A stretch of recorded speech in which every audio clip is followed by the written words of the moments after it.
عادل آباد شہر میں ایک معروف قاری ہوئی ہے جن کا نام محمد شعیب شرف الدین ہے۔ وہ بین الاقوامی سطح پر قرآن مجید کے مقابلوں میں قراءت کلام پاک میں اپنی شخصیت کا لوہا منوا چکے ہیں۔ شہر عادل آباد کے اندر ایک خوش قسمتی کا یہ موقع ہے کہ انہوں نے خطبہ جمعہ بھی دیا ہے ایک مسجد میں، اور ساتھ عادل آباد کی خضرا مسجد میں وہ قراءت کلام پاک سے بھی لوگوں کو محظوظ کروائے ہیں۔ تو انٹرنیشنل لیول پر ان کی یہ کس طریقے سے شہرت اور یہ ذوق ان کو کہاں سے آیا، اسی سے متعلق آج ہم ان سے بات چیت کرتے ہیں۔ تو قاری صاحب یہ بتائیے کہ عام طور پر آج کا جو دور ہے، بہت سارے بچے دنیا داری کی طرف بہت زیادہ رغبت حاصل کر چکے ہیں، آپ کو کہاں سے تحریک ملی کہ آپ قرآن مجید کے اندر اپنا لوہا منوائیں؟ السلام علیکم ورحمۃ اللہ وبرکاتہ۔ یہ سفر کی شروعات میرے دادا جان سے ہوتی ہے۔ وہ بی بی نگر ہمارا گاؤں تھا، وہاں سے دادا آئے حیدرآباد، اور حیدرآباد کے ایک معروف قاری کلیم اللہ حسینی صاحب کے پاس وہ تجوید سیکھے۔ اس کے بعد ہمارے ابا کے پاس تجوید، اپنے دادا کے پاس، میرے دادا کے پاس تجوید سیکھے۔ تو پھر ابا جان کو قرأت کا بہت شوق تھا، تو وہ پھر قاری محمد علی خان صاحب جو حیدرآباد کے ایک معروف قاری ہیں ان کے پاس کچھ پڑھے ابا۔ اس کے بعد بچپن سے گھر میں جو ہے مصر کے جو معروف قراء کرام ہیں ان کی تلاوتیں لگتی تھیں۔ چھوٹے رہنے عموماً بچوں کو جھنجھنا وغیرہ اس طریقے سے کھلونے لا کے ان کا دل بہلایا جاتا تھا۔ تو میری والدہ بتاتی ہیں کہ میں جب جھولے میں ہوتا تھا تو ابا ٹیپ ریکارڈر میں شیخ محمد صدیق المنشاوی جو بہت جانے مانے اور معروف قاری قرآن مصر کی، ان کی تلاوتوں کی کیسٹ وہ ٹیپ ریکارڈ میں لگا دیتے تھے اور اس کے بعد وہ چالو کر دیتے تھے۔ تو جب کوئی مجھ سے سوال کرتے ہیں کہ آپ کی تلاوت قرآن کا سفر کب سے شروع ہوا، تو میں کہتا ہوں کہ جھولے سے شروع ہو گیا تھا، 2-3 سال کی جو عمر تھی۔ تو ایک تو ابا جان خود عالمی شہرت یافتہ قاری قرآن ہے، ڈاکٹر حافظ قاری محمد نصیر الدین منشاوی، جو عثمانیہ آرٹس کالج میں اردو کے لیکچرر ہیں اور الحمدللہ 11 کتابوں کے مصنف ہیں۔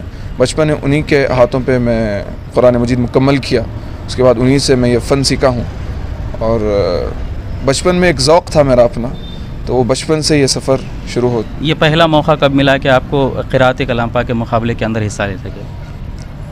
حیدرآباد میں مقابلے ہوتے تھے بالکل شہری سطح پہ یا ریاستی سطح پہ، تو اس میں خصوصاً تعمیر ملت کے جو مقابلے ہوتے تھے، تعمیر ملت کے مقابلے میں میری عمر 7-8 سال تھی جب سے لینا شروع کیا میں۔ تو اس کے بعد آہستہ آہستہ عمر جیسا بڑھتے چلے گئی، تو 12 سال کی عمر تھی میری۔ اس وقت ایک کانفرنس تھی ایک بڑی ہوٹل میں حیدرآباد کے، تو وہ کانفرنس میں ہمارے اسکول کی طرف سے مجھے قرأت پڑھنے کے لیے کہا گیا تھا۔ ایک 3 منٹ کی تلاوت قرآن تھی، تو اس میں ایک ترکی استنبول کے ایک افسر تھے، وہاں کی کونسلیٹ کے جو ہے ہندوستان کے حیدرآباد کے کونسلیٹ کے افسر تھے، وہ بھی تھے۔ اس وقت کچھ مسابقوں کی تیاری ہو رہی تھی استنبول میں، ترکی میں، تو وہ دیکھے کہ بھائی ہندوستان میں ایک ہندوستانی نمائندے کے لیے ہم کو تلاش تھی، اور وہ خصوصاً بچوں کا مسابقہ تھا، 12 سال سے لے کے 20 سال کی عمر تک کے بچوں کا تھا عالمی۔ وہ ان کو ہندوستانی نمائندہ مل گیا، پھر وہ اسکول سے رابطہ کیے، پھر ابا سے رابطہ کی، اور اس کے بعد پھر میرا پہلا انٹرنیشنل بیرونی سفر استنبول ترکی رہا ابا کے ساتھ۔ تو 2 مرتبہ جانا ہوا، ایک مرتبہ فروری میں، پھر ایک مرتبہ اپریل میں۔ تو وہاں الحمدللہ تقریباً 40 ممالک کے 80 طلباء آئے تھے، تو اس میں ناچیز کو الحمدللہ انعام اول ملا اس وقت۔ بہت خوشی کی بات ہے۔ آپ نے کبھی یقین کیا تھا کہ آپ کا یہ چھوٹا سا سفر اور اتنے بڑے لیول تک جائے گا، پھر آپ ایک بین الاقوامی سطح پر بھی، اور کیونکہ عرب کے بچے وہاں پر ہوتے ہیں تو ان سے مقابلہ کرنا بہت مشکل ہوتا ہے؟ جی، بس اللہ کا فضل و کرم ہے، اللہ کا انعام و اکرام و احسان ہے، میں یہی کہوں گا۔ والدین کی تربیت میں، آپ کا والدین جو آپ کی تربیت کی ہے اس میں بہت اہم رول رہا ہے کہ بچپن سے اس کا۔ جی تو اب آج کے دور کے ان تمام طلباء کو آپ کیا میسج دینا چاہتے ہیں؟ میں طلباء سے پہلے ان کے والدین کو میسج دوں گا، پھر طلباء کو بھی، کیونکہ طلباء بھی بعد میں جا کر والدین بنیں گے، کہ قرآن مجید کو آپ اپنی زندگی میں سب سے اہم درجے پہ رکھیے، سب سے فرسٹ پرائیورٹی۔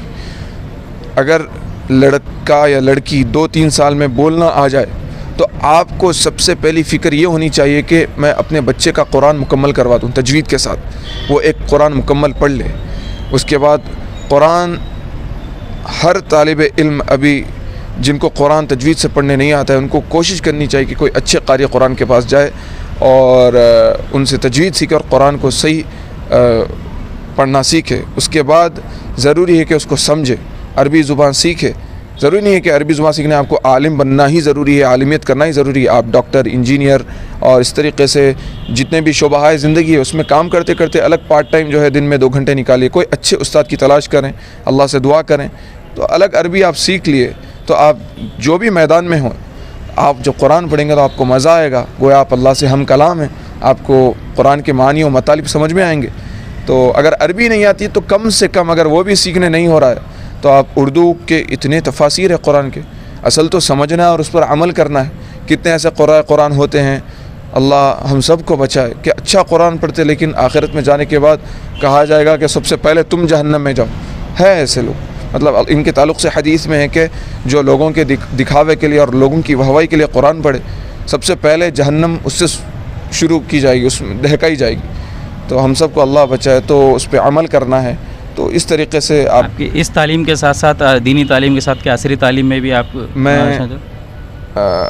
میرا ابھی ڈگری مکمل ہو چکا ہے, بیچلرس ان بزنس ایڈمنسٹریشن.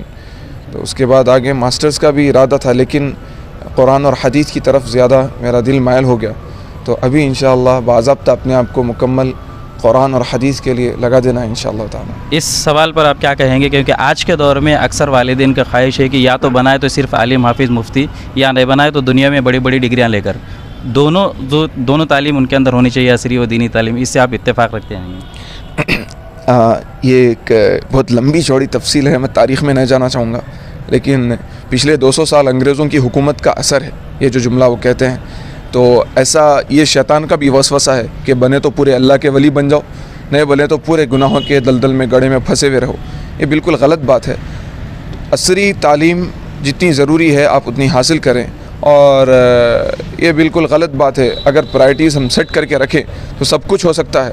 چھوٹی سی میں آپ کو مثال دیتا ہوں. صبح نماز کے لیے جب ہم جاتے ہیں تو کئی لوگ الارم رکھتے ہیں نماز کے وقت کا, لیکن کچھ مسلمان گھرانے ایسے ہیں کہ جب ان کے جاب کا وقت ہوتا ہے یا دکان کھولنے کا وقت ہوتا ہے, جب کا الارم 8:30-9 بجے اگر آپ رکھ کے سوتے ہیں تو آپ کو ذرا دیکھ لینا چاہیے کہ آپ واقعی مسلمان ہیں. کہ ایک مسلمان ہوتا تو وہ 4:30-5 بجے کا الارم رکھتا. تو یہی ہمیں نظر آ جاتا ہے. اور بچے کو آپ 8-9 گھنٹے اسکول بھیجنے تیار ہیں, لیکن کوئی اچھے استاد کے پاس ان کو بھیجانے تیار ہیں. کوئی اچھے استاد رہے تو شاید ان کی فیس زیادہ ہوگی. آپ دیکھیں گے کہ بڑے سے بڑا کانوینٹ اسکول لاکھوں روپیہ خرچ کر کے پڑھایا جاتا ہے کہ بچہ اچھا پڑھنا, لیکن جب قرآن کا معاملہ آتا 500 روپے 1000 روپے کوئی استاد کو دے کے رکھ دیے, بس پڑھاتے چلے گئے, کیا بچہ قرآن ختم کر لیا. ایک سائیڈ ایکٹیویٹی. قرآن اصل مرکز اور مقصد یہاں دنیا کو بنایا جا رہا ہے کہ پیسہ پیسہ پیسہ کماؤ, اچھی زندگی. قرآن اور دین کیا ہے, ایک سائیڈ ایکٹیویٹی ہے, کو کریکولر ایکٹیویٹی ہے. یہ ذہن سے نکال کر ہم کو قرآن مجید کو اصل مقصد بنانا ہے, اس کے مطابق زندگی گزارنے کو اصل مقصد بنانا ہے, عصری تعلیم کو سائیڈ ایکٹیویٹی رکھنا ہے. اب آپ کا اگلا ٹارگیٹ کیا ہوگا؟ آپ نے یہاں تک تو شہرت حاصل کری, اللہ تعالیٰ نے آپ کو ایک موقع تو دیا, اب اگلا کیا ہوگا ٹارگیٹ؟ آپ بالکل شہرت وغیرہ نہ کہیں, خیر یہ اللہ کی طرف سے ہے.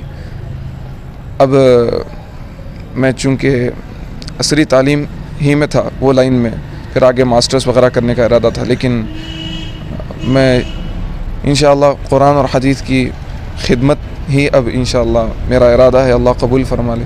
بہت شکریہ.